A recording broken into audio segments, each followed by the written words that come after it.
sa isang Kristiyano na siya po ay magnanakaw. At para po sa kaalaman ng lahat, ang pagnanakaw po ay hindi lamang po basta pinaplano. Kung minsan mga kapatid, may mga pagnanakaw na akala natin hindi pagnanakaw, pero pagnanakaw pala. Example, mga kapatid, merong nahulog na cellphone. Nakita mo, nandiyan sa kalsada, nahulog sa tricycle. Nakita mo, paspas ka ngayon ng kuha. Ang sabi ng mga tao, hindi mo naman ninakaw yun eh. Nahulog yun, nadampot mo yun. Ako po mismo, mga kapatid, ang magpapatunay na ka-eksperyensya, nakausap ko pa na iba daw ang nakaw sa nadampot. Mga kapatid, tandaan niyo po, ang isang bagay na iyong nadampot, sabi mo nga ay nadampot mo, ngunit may pagkakakilanlan at marami kang pagkakataon para isauli sa tao na may-ari niyon. Ngunit hindi mo sinauli kahit may pagkakakilanlan. Nagkaroon ka ng interes, hindi mo sinauli, mga kapatid, yan po ay pagnanakaw. Amen.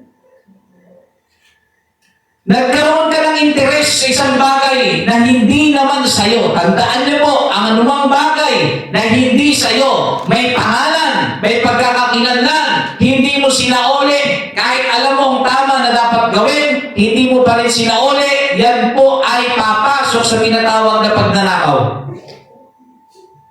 Kaya wag po natin itago yung katotohanan at medyo papagandahin natin. Dampot kasi yan. Dampot naman yan. Hindi po mga kapatid. Inuulit ko po ng madiin. Anumang bagay ang nakita nyo sa daan. Anumang bagay ang nadampot nyo mga kapatid. Ngunit may pagkakakilanlan, isauli nyo po. Amen. Isauli. Paano po saan ko isusuli? Hindi ko nakilala yung tao. Kung may contact number, tawagan mo. Kung may bag, may ID na naiwan, anong gagawin mo? Pinaka-safe na pwede mong magawa.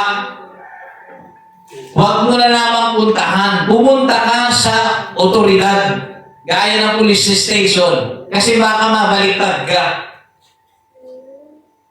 Pumunta ka doon kayo magkita, doon kayo mga kapatid, doon may sauli.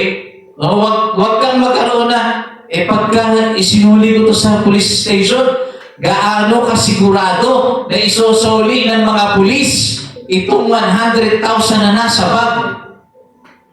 Hindi mo na problema yun.